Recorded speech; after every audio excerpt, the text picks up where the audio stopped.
Hi, my name is Rick Kraft. I'm a photographer, filmmaker, and musician based out of Los Angeles, California. And what would you consider your style of photography?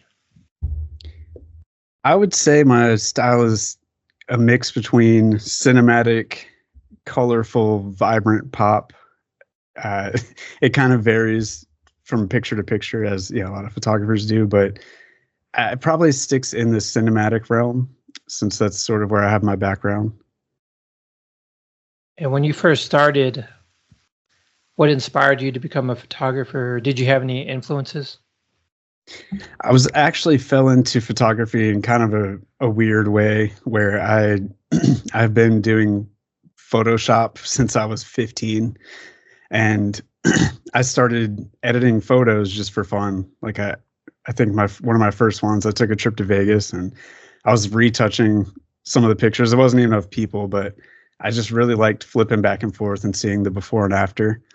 So a few years later, I started editing for other photographers, and a lot of them kind of wanted it to be unknown that people were editing. I guess understandably now seeing Yeah. it in the hindsight, but they they were kind of against me posting any before and afters. Again, I understand this now, but I was like, well, maybe I should just get a camera and just take the picture so I can show my before and after with no real intention of shooting, but just for my editing. And what type of equipment did you start off with? My first camera, I believe, was a Nikon D60. I think that's right, maybe 60D. It was like something that was probably $400 with the camera, with a bag, with a flash. Those like starter packs you first get. I also had that camera. Oh yeah, it was fine for the time. It was like what, 2008 maybe. Yeah, Yeah. I think that was my first digital camera too. Yeah. Um, did you ever work with film in the beginning, or was it just digital? Yeah, I missed the whole film times. I mean, it's still film times, but I went straight to digital. Didn't really have any knowledge of film. Still don't, like 16, 17 years later. Uh, but I appreciate film and I love the look of film. So I think I try to emulate that a lot through my editing. And with editing, like for me personally, I've never had enough patience to stick with it too much. Like I Mhm. could do small things like blemishes, and but I usually work with a photo editor. But I feel like there's a fine line where you don't want to overly edit someone. Like if you're just Mhm. doing face retouching, um, how do you deal with that where you're not doing it too much, where it's like not overly filtered? I think in the beginning, especially when you're first learning the program, whether it's Photoshop, Affinity, any other various retouching programs, I think we all have gone too far because especially when you don't know, you might watch a tutorial and you're like, "Oh, soft scan," and you're just kind of like playing with things and you push it a little bit too far. And at first you think it looks cool because you flash back and forth from the original photo and what it looks like now and you're like, "Wow, that's such a difference." I think with a little bit of time, practice, and experience looking at other photos, you start to realize, at least I did, I was like, Yeah.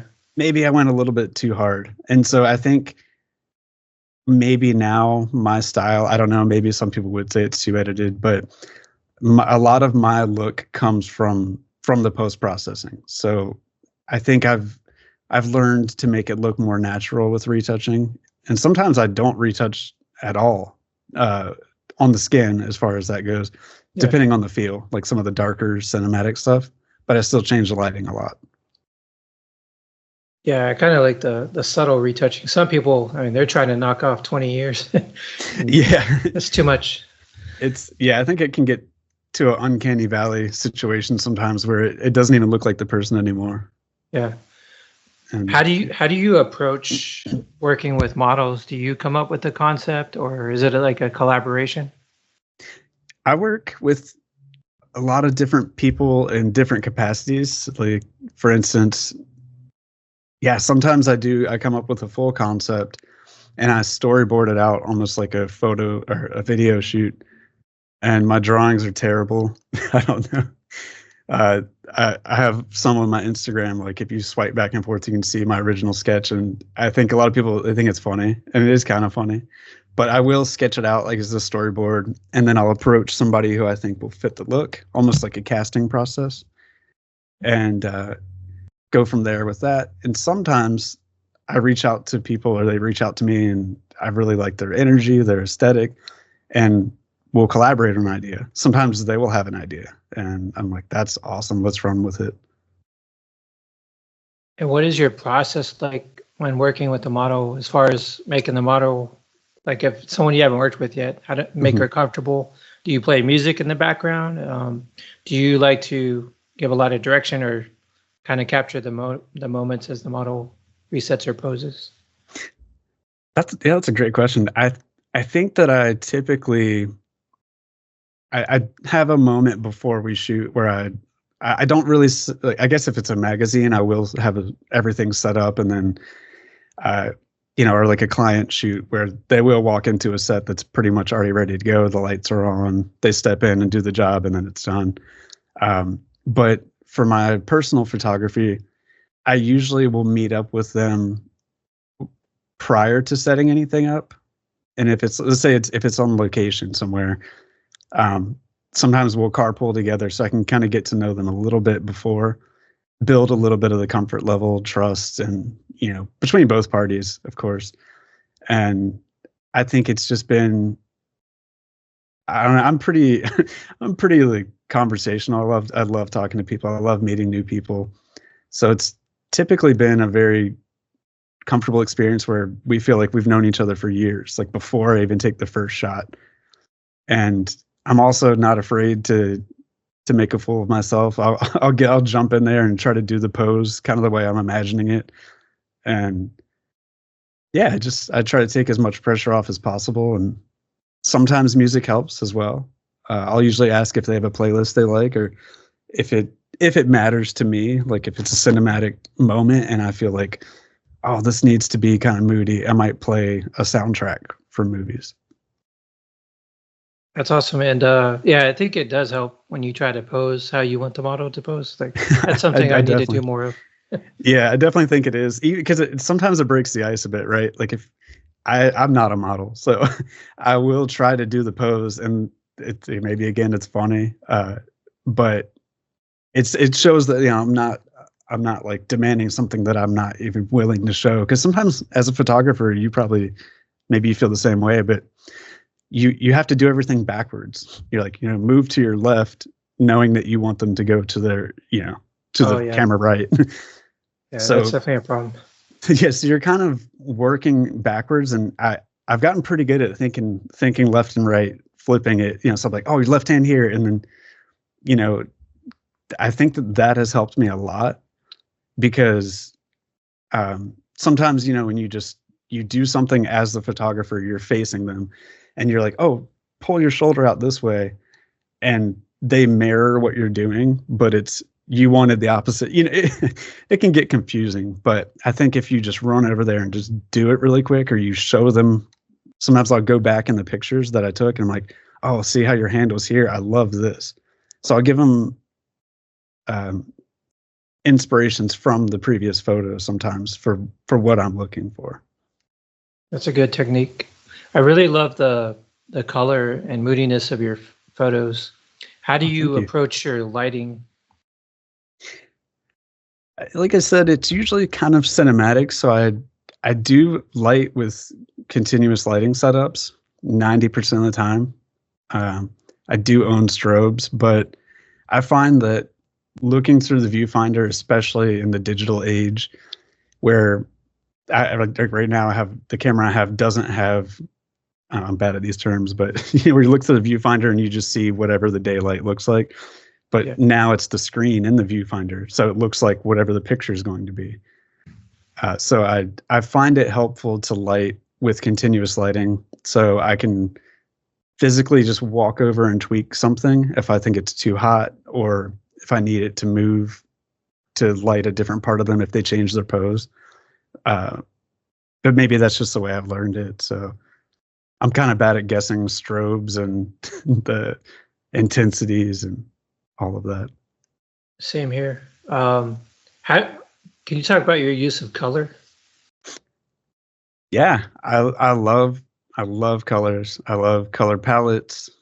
I sometimes I wing it with the colors depending on the style of the shoot. If it was just like, hey, let's just shoot something, can't always dictate what the model's going to wear, so I'll just kind of go with it.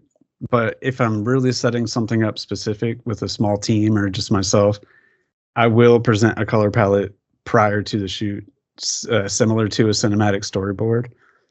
And sometimes too, like if I go in the first example where it's just kind of random, I can't control it, I will Photoshop the wall a different color to match uh, the outfit or the makeup or something, just to give a vibe. And I love to punch up all the colors in photos. Are the colors like built into the lights? Are you using gels or anything else like colored light bulbs, or how are you producing your colors? For sure, I love gels. I have been using more lately. This was it the RGB lights, Yeah. the LEDs. So it's very simple with that too. I can just adjust the colors in there, and I've kind of, now that you mentioned, I didn't really think about that. I don't really use gels as much anymore. Back in 2008, up until maybe like 4 years ago, I did though. I used gels all the time. Yeah, I started off with gels, and then now I just use the RGB LED lights because they're so portable. And then I mean, you just spin the dial to find the color you like. I love that. Mm-hmm. Yeah, I found it's How kind do you of. approach the compass? Go ahead. Oh, sorry. I was just going to say on the, maybe not a rant, but with the gels, I did find a lot more uh, incidents where like I would kind of like sometimes I put it too close to the bulb on some of the flashes and I would burn it through the modeling lamp, or sometimes Oh yeah. one of the clips would come off and it would flap away and I wouldn't notice until like 10 shots later. And then of course your favorite shot is one that the gel fell off and it has a light leak. So that was just something I thought about when we were talking about that. Oh yeah. And then I always was like taping them to my flashes with like Scotch tape sometimes. Yeah. Yeah, it leaves a residue behind. How do you approach composition? I typically put that into my little storyboard drawings. Like I usually kind of have it in my head how I want it composed. I very frequently shoot horizontally, like a 16:9 frame. So I love symmetrical stuff. I love the center weighted images. I love, if someone's laying down and it's a horizontal shot, kind of getting a diagonal composition with their body to go across of it, rule of thirds type stuff. Yeah. But I'm also not locked into any of that. Sometimes the model will just, because I usually towards the end of, after like I get what I thought the pose would be in my head, after I get that out, I'm like, I think we got it. Just go wild. Sometimes they'll do something that I'm like, I didn't think of this. This looks awesome. And I'll just kind of frame it, I guess, just wing it. Yeah, just kind of spontaneous. Mm-hmm. I've gotten into center framing a lot the past few years. I think mainly from just watching movies, studying cinematography. But like when you first start, everyone's kind of just taught the rule of thirds. And like that's like all I was sticking with for a long time. And then, but I think it's good to evolve and like try to break some of these rules. Yeah, I agree with that. I think that sometimes, like, because a still image is just, you kind of imagine it that way. Like it has to be the rule of thirds. It's got to, because you're seeing one picture, you're not seeing the movie. But I think from shooting as a cinematographer, I noticed sometimes like I would take stills from, let's say like a 3-minute shot that I was going to put into a reel or just make a photo. And I noticed that they might have started off framed like that, but then actors walk through the frame. They do a lot of different motions. And sometimes I would catch things. I'm like, this just has so much power behind it. Like whatever they were doing in that moment, you kind of care less about the framing and more about the energy of it. And I think I've learned that over the past few years to translate that into my photography. Is like, if it looks cool and you feel something from it, the framing is kind of second to that, in my opinion. And when you shoot, or when you're doing a photo shoot, do you have like a set shot list? And also, do you aim to like shoot a certain amount of images, or do you shoot a lot of images and you try to break it down to the best shots? Because, like, for example, I bring this up a lot, is like Steve at Diet Getty will sometimes just shoot one roll of film, and he's really picky and selective about what he takes when he hits that shutter. And like the way that I shoot, I tend to shoot a lot, and then I'll try to narrow it down to like the best 5 or 6 shots. What's it like for you?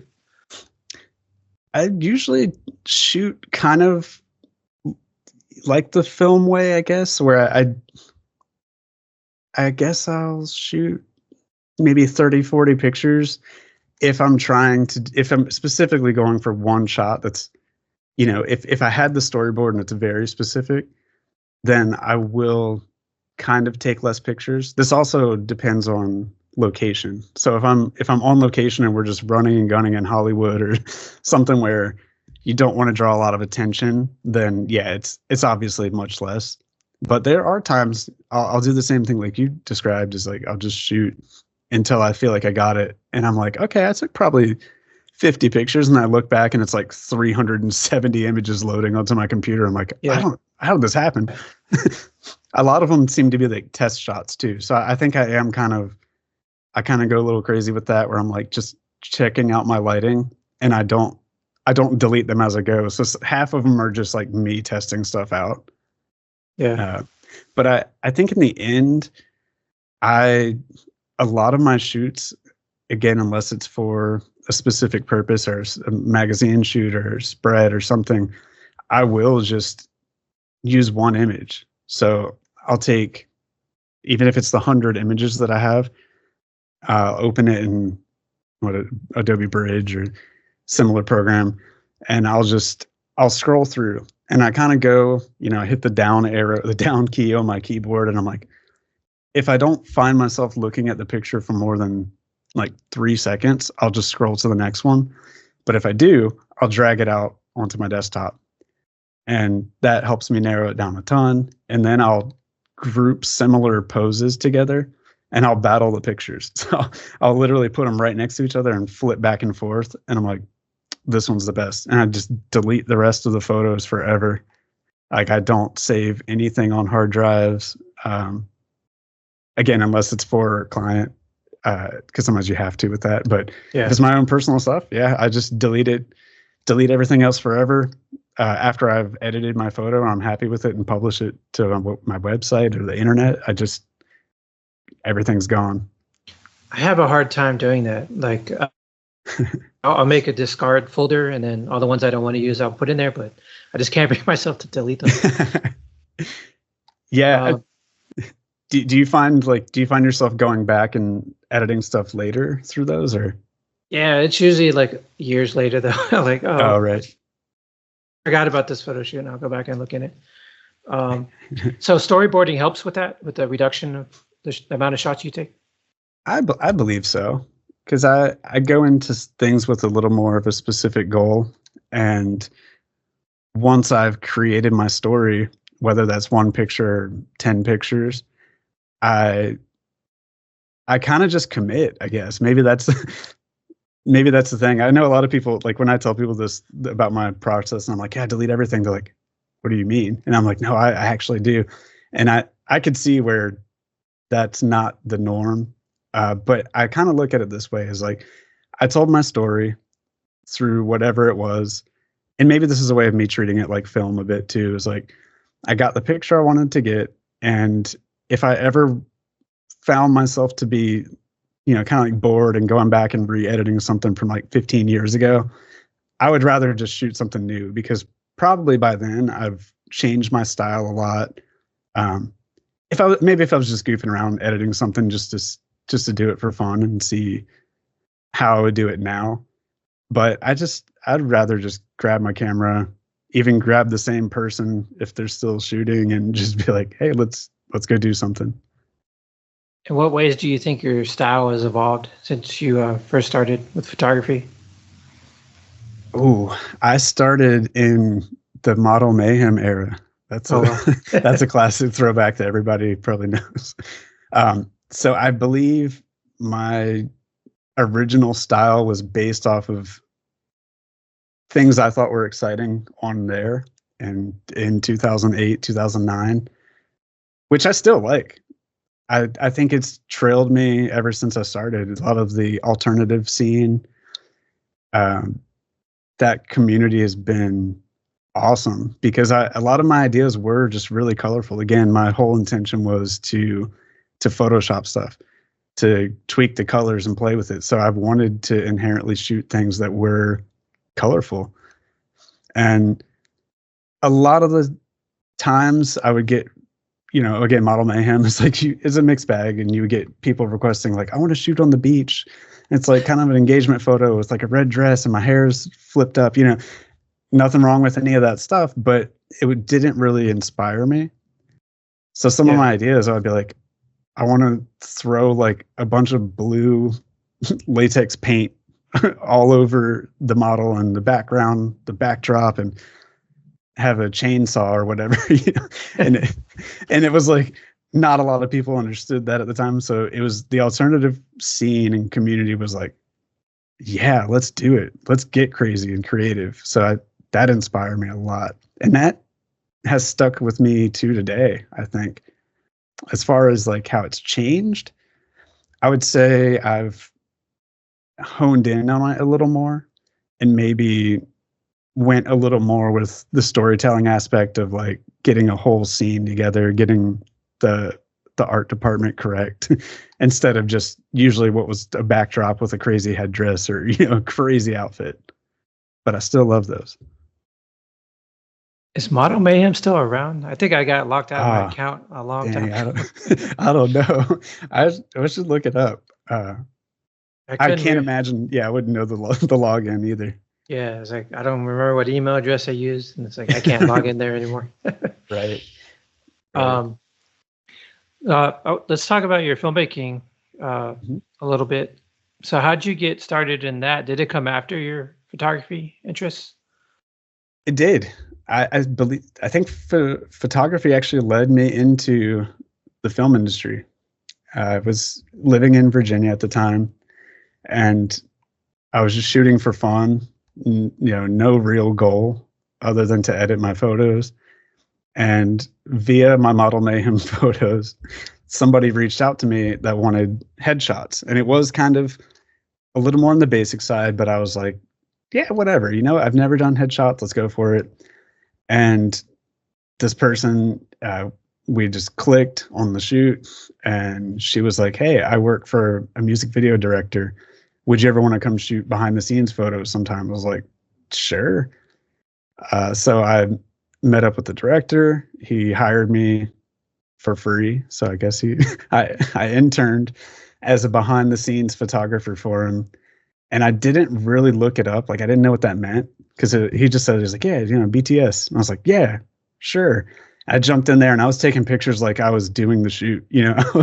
I was like catching moments just as I would if I was doing photography. And I went home and I edited the photos and color graded them, and I sent them over to the guy.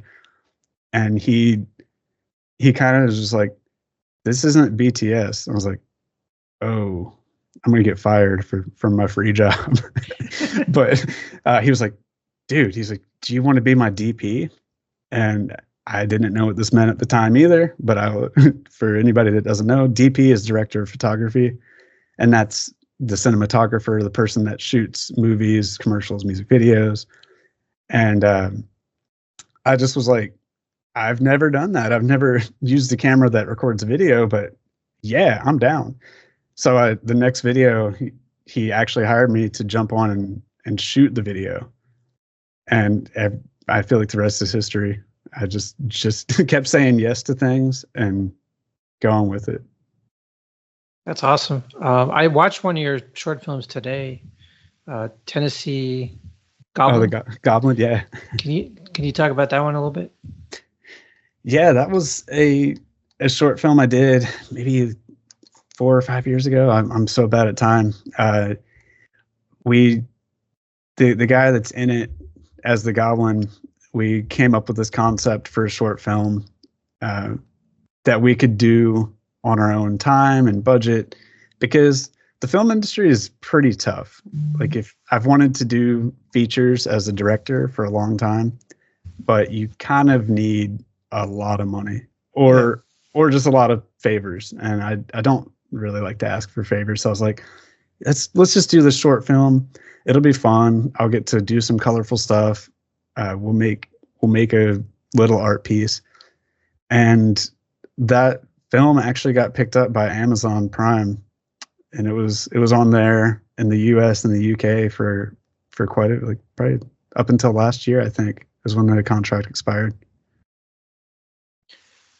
And I saw some short pieces on your YouTube channel. They're like 30-second long pieces. Can you talk a little bit about those? I Oh, man, I feel like my YouTube channel is like my model mayhem. Like, I actually don't. I'm not sure what's on there.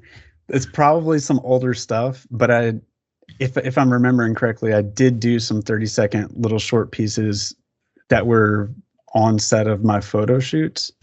Oh, okay. I don't know if it looked like that, but I know I did one with like a vampire thing. They were just kind of meant to be part of maybe just short reel pieces that I could show for getting commercials and things like that.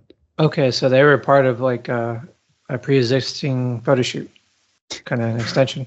Probably. If it was 30 seconds, I think that those were the quicker things. I was just like, oh, since we're here and you're already in your makeup and costume and whatever, let's just shoot this little piece that I would release side by side with the photo. Oh, those are pretty cool though. Are you working on any film projects now? I am currently on a feature film. I guess I can't really talk about it. It'll be pretty cool though. It's, who knows how long the post process will be and how long it will be until it's officially released. But it's a big studio, and I'm in the art department for that, so I'm help creating the world that the actors live in. It's a lot of fun and some pretty cool talent. But again, I wish I could say it's NDA. That's awesome. When it comes to, I guess, the business side of your photography and filmmaking, how do you get your clients? Do you like market yourself? Is it more word of mouth because you've been working in the industry? Mm-hmm. Most of my clientele has actually surprisingly come from Instagram. But aside from word of mouth is still the absolute best way. I think you have somebody that vouches for you, shows, because even just them showing them my Instagram, that's what gets people, I guess, believing in your abilities. But I have actually received quite a few people reach out through Instagram for being a cinematographer on commercials and movies and stuff, because they were like, hey, can you make it look like this photo? And I'm like, yeah, sure. We can light it cinematically. And I think that's where shooting sort of cinematic things over the years has helped me in both, because people that are just looking for photography, they're like, oh, I enjoyed this photo. And they don't really think anything of it as far as the lighting and all of that goes. But the cinematography world, or the directors, will find me and be like, oh, I know you also DP. Can you shoot it like this? And that has been such a huge thing for me that I'm very thankful for. That's pretty interesting. I never thought of the Instagram as a way to get work like that. Mm-hmm. And who are like some of the directors that, or some of the movies that you like, or some of your favorites? I'm pretty bad at this too.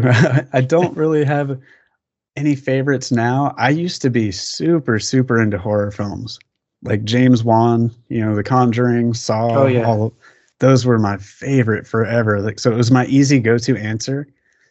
But after the COVID times, I guess, I kind of fell off a little bit from DPing as much and being connected in the film industry that way. So even as far as the things that I consume as just someone who loves watching art, I don't really think too much of any particular people. I just sometimes I get attached to the way something looks, and that's like, that was awesome, and then I go find out who was a part of it. Yeah. And I'll look up everybody. Like I will see the director and be like, okay, but who was the production designer? Yeah. Who was the cinematographer on this? Because that's another thing I've learned from being in the film industry is, you probably see this too. Like, there's a crossover in photography where your team can make all the difference in the world. Like, of course we do things by ourselves, but when you have a team that they have, I'd say, not the same vision, but they're on board with what your vision is, and they throw in their creativity too, and you're like, oh, that's awesome. I wouldn't have never thought of having this as the prop. To me, that's the beauty and the magic of filmmaking that I really love, like the big teams coming together. Yeah. Because the final product wouldn't look like that at all with just that one person most of the time. No, and those details are important. Yeah. I know that's a bad answer, but I think anybody that has a creative eye to where they can make something, and you find this a lot from people as directors that used to do music videos, there's just a style to it that they're not too locked in to making it a cinematic masterpiece in the way that they can kind of have fun with it. And I think I saw that a lot in like the horror films, especially like the B movies, where sometimes they would just cut to something that didn't even make sense, but it looked cool because the fake blood was flying everywhere or something.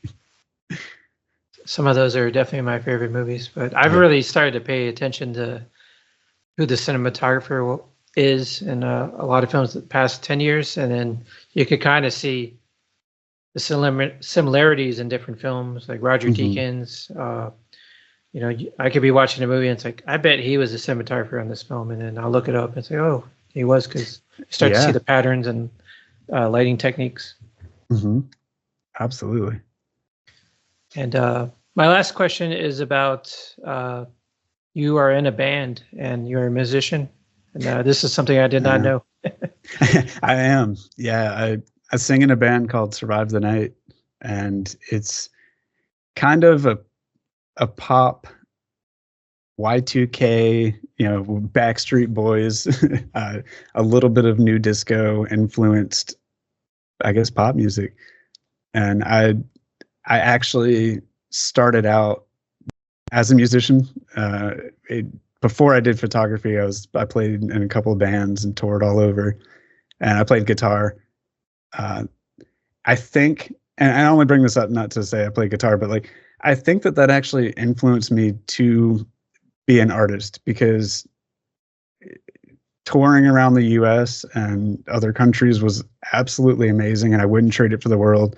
It was definitely stressful at times.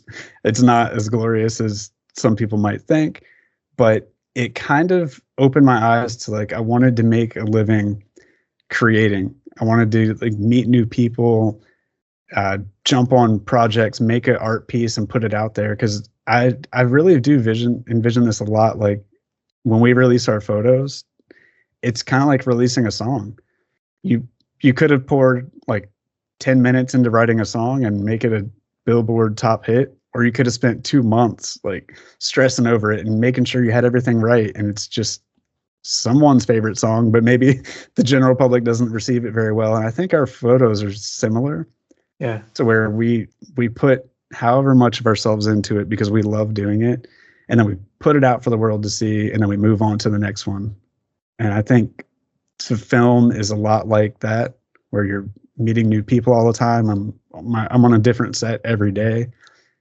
So I just recently did get back into music after taking a break from right when I moved to California. So it was like 2011 up until 2 years ago when we started this project. So it's been really cool, and it's kind of inspired me photography wise too, I think, to take a little bit of a break from that. And where can we hear your music? We are on Spotify, iTunes, Amazon Music, pretty much everywhere that you can stream songs. The band is called Survive the Night, and maybe if you start out with one of our newest singles is called Tomorrow Comes. So that would be maybe a good place to start and check it out. Hopefully you like it. Awesome. No, I'll definitely check it out. And Yeah. I appreciate you doing this interview with me. And I'm looking forward to the set you're creating for Sinical this year. Yeah, super excited. Thank you so much for having me on, Danny.